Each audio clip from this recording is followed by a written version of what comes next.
Why, hello there, and I hope you're all doing very well today. I am a Knife Tale, and I am bringing you a knife review of this Liong Mah made GSD Get Shit Done knife, apparently. V2, I believe it is.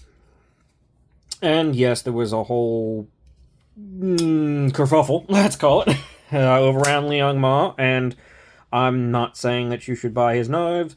I'm not saying I condone buying his knives or what he did. It has been quite a few years, and I think he's tried to take some efforts to right the ship, though I don't know how all of that's working, and I'm not going to really say one way or another. I've had this knife for a long time before that even happened. So I haven't bought anything new from him in recent memory, but there are two reasons for that, and one is what happened, and the other is, well, we'll get into that once we get into the knife. Which, let's start off with specs since this is a full review. The Get Shit Done knife. 3 inches and 3/8 blade length. About 3 1/4 cutting edge, just about that. Just 7 3/4 overall? Yeah, about that. Right around there. 4 3/8 inches in handle.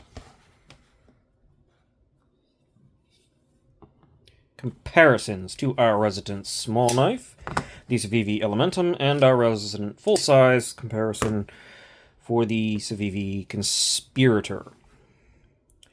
And yeah, this knife comes in relatively close to the Conspirator, but it's also reasonably in between the two. I'm definitely going to call this sort of just a medium-sized knife. It doesn't feel like a full-size knife, and it's certainly not large, but it's also not small, so it's just sort of in between. Medium is where I put this. And I usually do small, medium, full-size, large, and XL.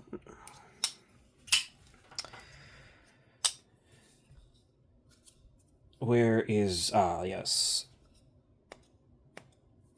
What the heck? Oh, I was pressing on the lock bar. Wow, that's not going to work.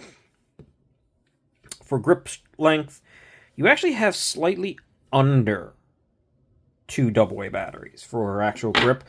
I can just barely get this in my hand. Like, if I just grab it comfortably, I'm right at the edge there.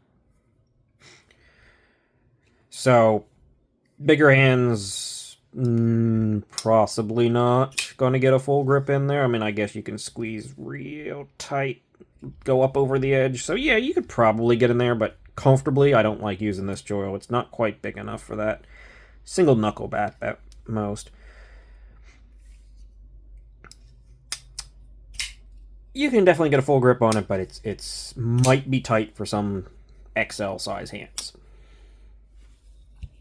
Let's do a hardware check since this is sitting right here. Hardware check is... what the heck? This is a T8, right? Why is the T8 not going into the T8 slot? Oh, there we go. I don't know what the heck that was. T8, T8 all around. Yeah. And they're Riot T8, so they're pretty good. Weight reduction. What? Reduction? I'll talk about the reduction that's been done, but it's 4.12 ounces, and there is no weight reduction on the inside because, I mean, it's been done on the outside with these carbon fiber scales. There are some different options. There's micarta and such. Actually, I think there's 2 options, micarta and different types of carbon fiber. Handle thickness, just shy of 1/2 inch. Pretty thin, a little bit thinner than the Conspirator. 130, I'm going to guess 140 thousandths was the blade stock thickness. And behind the edge,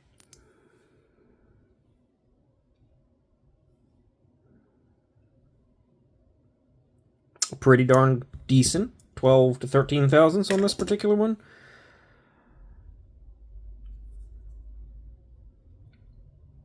I actually don't think it tapers thicker to the tip because it's got a pretty thin tip tapering down. It might actually be a little bit thicker in the towards the heel.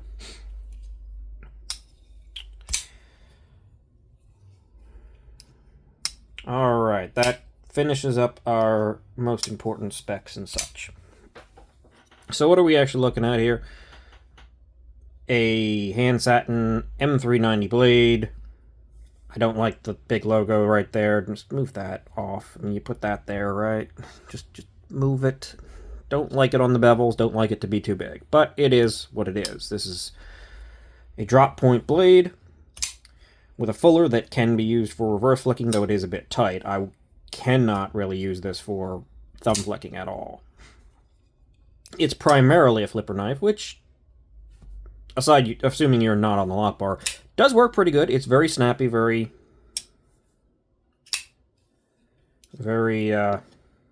good detent. I knocked the camera there. It is on bearings. The plunge grind comes a bit close to the edge, or almost right to the edge termination. The stop pin, however, is up in here. So you can definitely cut in your own choil and expand that, which might not be a bad idea in general because, like I said, I don't really feel comfortable. I'm on the edge, pretty much, if I go to choke up in there. So I might consider even expanding it down to, like, there and trying to get my hand in there a little bit better. I haven't really done that, and I haven't really carried this knife very much because what happened shortly after I got the knife, and that just sort of soured it for me.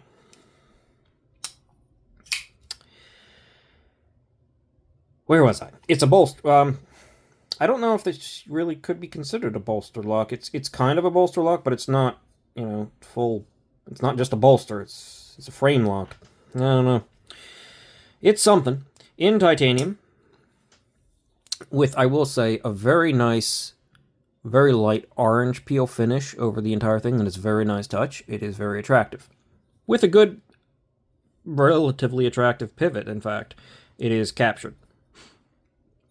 It is also clamshell construction here. The two sides of the scales form together to meet. And the titanium is actually decently thick for such a small overall knife. There is a hidden lanyard post back there as well. Carbon fiber inlays, I mean, yeah, it's Riot. They're really, really, really well done. This particular one is the Mars Valley, but as I said, there's, I believe, micarta and maybe a couple other kinds of carbon fiber. It does have, of course, the seam and a notch, so you're going to know when this thing's centered or not, and it is perfectly centered without plait.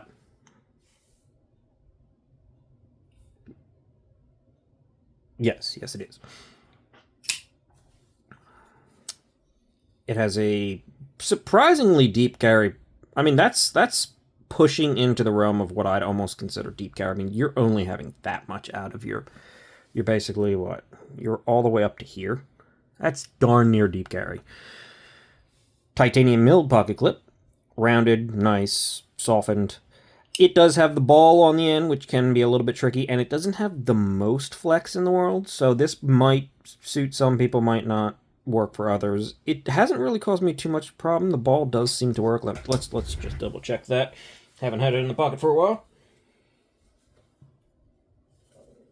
Yeah, the ball rolls over pretty well, and it has enough flex, so it actually works okay.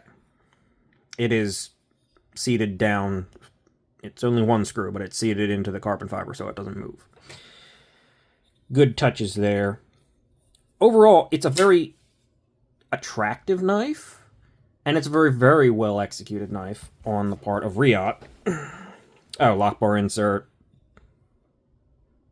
as well, of course. Just throwing that out there. And lock bar access, despite not seeming very good or very cut back, it does protrude just a little bit, and there's a chamfer right here, which makes it surprisingly easy to get from the side, so no complaints.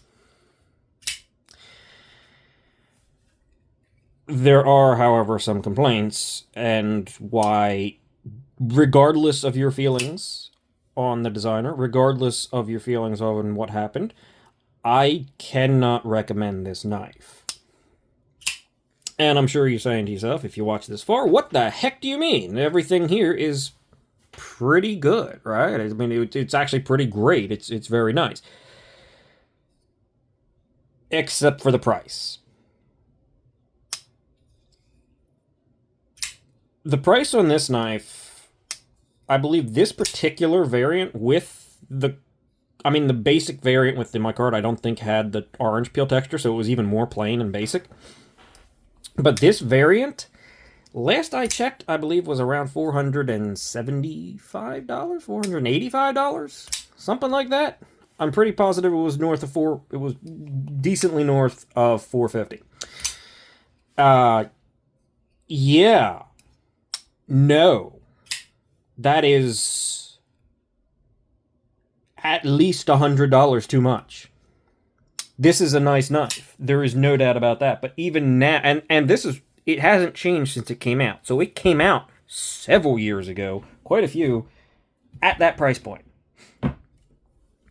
There are knives that you're going to get just as good out of, maybe not the orange peel finish, but maybe some anodizing and the carbon fiber and materials, larger knives coming in at collab knives. I mean, yes, I know this is technically an OEM knife for a smaller company, but collab knives that with designers coming in easily under $350. Yeah, that's a no. That's a big old why is this so expensive? Especially when it's like it's not contoured, right? When I first saw this thing on websites, when you just see it like this, it kind of looks like it might be contoured because you can kind of see that it's got a clamshell construction going on here, and it's got some chamfering lines, and it kind of feels like it might just go down and around a little bit.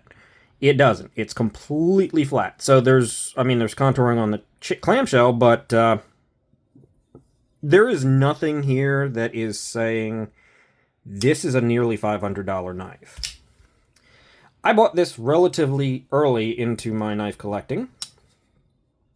It was, for a time, one of the most expensive knives that I bought. And I bought it on the, back then, word that Liong Mah knives were really, really good. And it is really good. It has a really good detent. It is definitely old Riot with slightly tight, but super smooth, great action. It is very well done, but it's not worth the price of admission here. It just isn't. Oh, and also on the slightly cheaper ones, which are still, I believe, over $400 or around $400, there's no hand rub satin either. So yeah, you can get all that on knives that I haven't recommended because they were slightly overpriced. And this one's more expensive. So no, this is not a recommendable knife. It's a good knife, but it's not doing anything to justify its price point. So relatively quick review for me here. I'm trying to speed things up a little bit, so hopefully that is appreciated or enjoyed. I noticed I've watched a few of my own videos recently and been like, you know what? Just wrap it up a little faster. So that's what I'm trying to do. Wrap it up a little faster, and that's where we're at. I would like to thank you for watching. Thank you for, if you consider liking, if you consider subscribing, greatly appreciate that. Want you to still have a good day. And I will see you in the next one. The GSD is done. See you.